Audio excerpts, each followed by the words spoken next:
Olá, tudo bem? Vamos começar aí o nosso curso de anormalidades fetais, que é uma tradução do curso original da Phytomedicine Foundation, disponível gratuitamente e que nós estamos compilando aqui. Eu, que tenho minha experiência na minha clínica privada e também faço parte da obstetrícia do serviço do Hospital Agamenon Magalhães, aqui em Pernambuco. E aí, vamos dar início falando das anormalidades cerebrais. Então, eu vou compartilhar aqui minha tela para mostrar para vocês, justamente, deixa eu compartilhar aqui o local, o curso.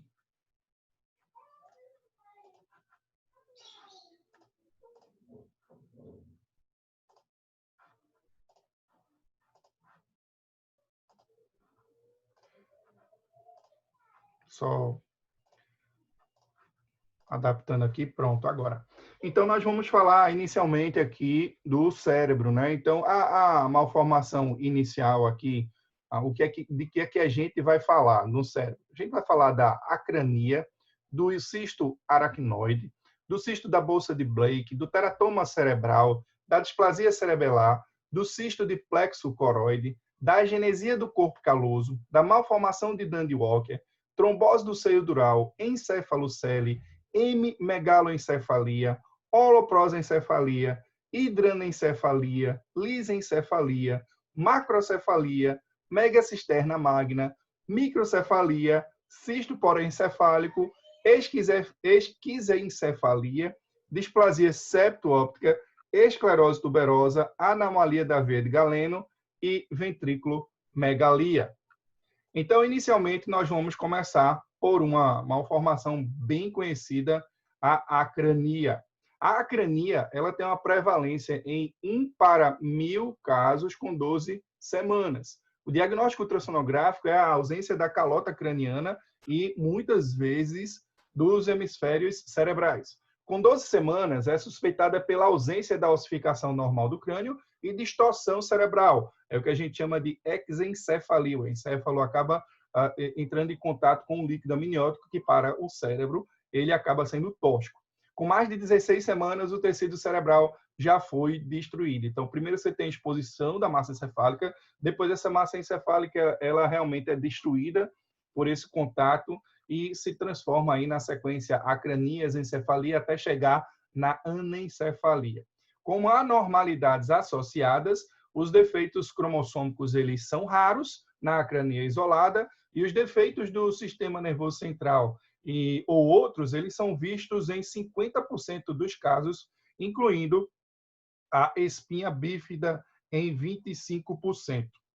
A investigação se dá a partir da ultrassonografia detalhada e o segmento, se a gravidez continuar, o acompanhamento padrão, o parto, assistência obstétrica de rotina e o prognóstico, condição letal, com morte dentro da primeira semana de vida, a recorrência de um filho afetado, né, de 5%, 2 filhos afetados, 10%, e aqui, ó, suplementação materna com folato, 5 miligramas por dia, por 3 meses antes e até 2 meses antes da concepção, reduz o risco de recorrência em aproximadamente 75%. Daí a importância da suplementação na gravidez do ácido fólico, quer seja na sua forma mais tradicional do ácido fólico, propriamente dito, sintético, porém de uma excelente absorção, ou na sua forma ativa, que bioquimicamente não é natural, ela é natural por você ter a formação até na cascata bioquímica, né? Ela tem essa característica, mas o folato encontrado nas folhas, nos vegetais, eles não é na forma de metil tetrahidrofolato, e sim na forma de tetrahidrofolato. Mas é importante, como eu acabei de falar, a suplementação de ácido fólico no conhecimento medicina fetal, uma medida de saúde pública que teve maior impacto na mortalidade perinatal, né? Por realmente você diminuir a incidência não apenas de acranias, encefalia, anencefalia, como alguns defeitos de parede abdominal, como gastrosquise e também a própria meningiomielocele, que será vista mais a seguir.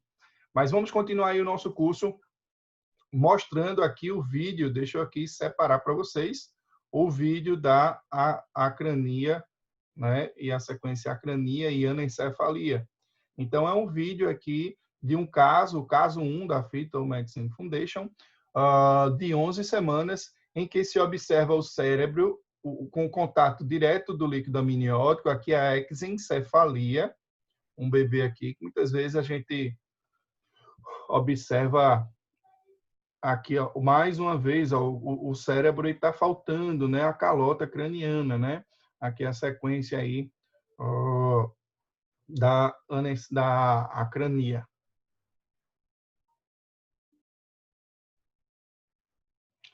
E aqui, mais uma vez, a acrania, onde você não tem a calota craniana, como o próprio nome diz, um caso de 18 semanas. E aqui, numa gravidez gemelar, nota-se a divisão da membrana amniótica, observado aqui no finalzinho também um caso de, deixa eu ver se eu salvo, se eu paro, isso, de acrania. Ok, vamos passar então agora para outra malformação, outra alteração no cérebro, que é fetal, que é o cisto aracnoide, que é bem interessante. A prevalência do cisto aracnoide é de 1 para cada 100 nascimentos. Entretanto, apenas 1% apresenta um grau suficiente para o diagnóstico pré-natal. O diagnóstico ultrassonográfico são cistos uniloculares, avasculares, que não se comunicam com os ventrículos laterais. Usualmente são vistos na linha média entre os hemisférios cerebrais, mas em torno de 10% são da fossa posterior através do vértex. As anormalidades associadas aos cistos aracnoides são, em geral, isolados. Há associações raras com anomalias cromossômicas, principalmente trissomia do 18 e 12 e a agenesia do corpo caloso. A investigação é através da ultrassonografia detalhada, incluindo a neurosonografia. A ressonância magnética do cérebro fetal pode ser útil se o ultrassom sugerir a presença de anormalidades cerebrais e o segmento de ultrassonografia a cada 4 semanas para monitorar o tamanho do cisto e possível compressão, resultando em ventriculomegalia. O parto deve ser realizado em um hospital com UTI neonatal, neurocirurgia pediátrica, com 38 semanas, e a via de parto deve ser a cesariana se a circunferência cefálica for maior do que 40 centímetros. Como prognóstico, o cisto pequeno isolado, neurodesenvolvimento normal, e um cisto grande com efeito de massa, a cirurgia é necessária para a prevenção da sequela a longo prazo, incluindo convulsões, cefaleias, déficit motor e retardo no desenvolvimento neurológico. Recorrência não há aumento do risco. Vamos passar aqui para o caso de um cisto aracnoide, que foi evidenciado, né, o primeiro caso com 21 semanas. Bom, então está aqui um cisto unilocular, é um caso da Espanha, comprimindo até a linha média, né, nesse caso aqui. E aqui outro caso bem mais grave, né, onde você observa uma proporção enorme aqui do cisto de aracnoide no cérebro e aqui um cisto isolado, provavelmente sem repercussão nenhuma para o feto. Então, cisto aracnoide.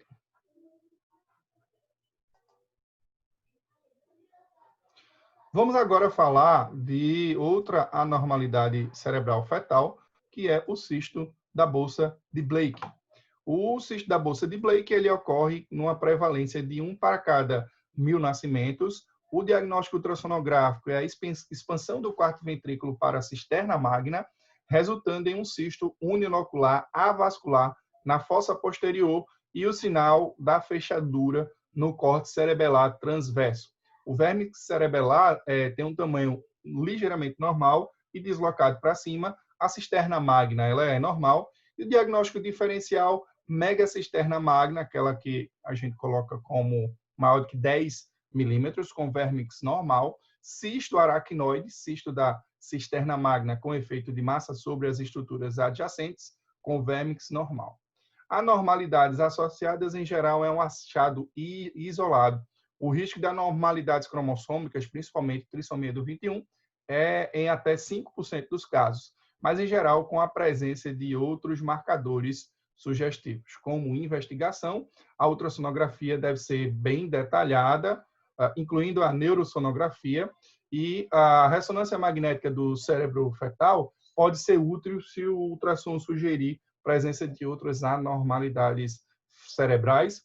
O teste invasivo genético são recomendados nos casos não isolados e o segmento ultrassonografia a cada 4 semanas para monitorar o tamanho do cisto e possível compressão resultando em ventriculomegalia. Resolução espontânea em 24 a 26 semanas em 50% dos casos, o parto assistência obstétrica de rotina e o prognóstico, neurodesenvolvimento normal, bom em 90% dos casos, levemente comprometido em 10% dos casos, pequeno risco de hidrocefalia pós-natal com necessidade de shunt. E a recorrência, se isolado, não aumenta o risco, e se tiver como parte de trissomia, aí você tem uma recorrência de 1%. Vamos passar aqui para o vídeo do cisto da bolsa de Blake. Então, aqui a anatomia cerebral, mostrando aqui o sinal da fechadura, o cisto da bolsa de Blake, como foi falado aí. Olha aí, o sinal da fechadura.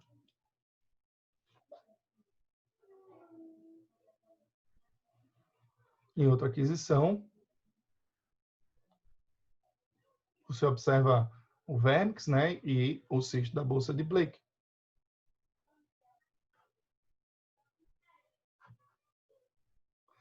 Ok. Vamos passar agora para outra anomalia cerebral, outro defeito aqui cerebral, outra malformação cerebral fetal, que é o teratoma cerebral. Já teve um caso também de teratoma cerebral. Prevalência, veja só, 1 para cada 1 milhão de nascimentos. Os teratomas são os tumores cerebrais mais comuns, graças a Deus, a frequência é bem menor, e ele é o mais comum. O diagnóstico ultrassonográfico é de uma massa sólida e irregular, com componentes císticos e ou calcificados, distorcendo a anatomia cerebral. As anormalidades associadas, incidência de anomalias cromossômicas e síndromes genéticas, ela não é aumentada. A investigação, a ultrassonografia detalhada, incluindo a neurosonografia, e o segmento ultrassom a cada 4 semanas para monitorar o tamanho do tumor. Os teratomas apresentam crescimento rápido e podem estar associados à hidrocefalia progressiva e polidramnia. O parto ele deve ser realizado em um hospital com UTI neonatal e neurocirurgia pediátrica. O momento, 38 semanas. A via cesariana se circunferência cefálica maior do que 40 centímetros. A taxa de sobrevivência é menor do que 10% e, graças a Deus, o risco de recorrência, você não tem um risco aumentado de recorrência. Vamos passar, então, para o vídeo do primeiro caso de teratoma cerebral, um caso de um feto com 21 semanas. Então, aqui tem uma massa, aqui, ó, com a própria descrição, sólida e irregular, com componentes, aqui, na verdade, bem mais sólido, mas tem algumas imagens císticas, anecoicas de permeio e que distorcem completamente a anatomia cerebral, aqui mostrando um teratoma com um caso de hemorragia associada. Então, teratoma cerebral. Bom, nós encerramos agora a parte 1 das anomalias cerebrais e vamos dar continuidade no próximo vídeo sobre as anomalias cerebrais fetais. Até lá. Um abraço a todos.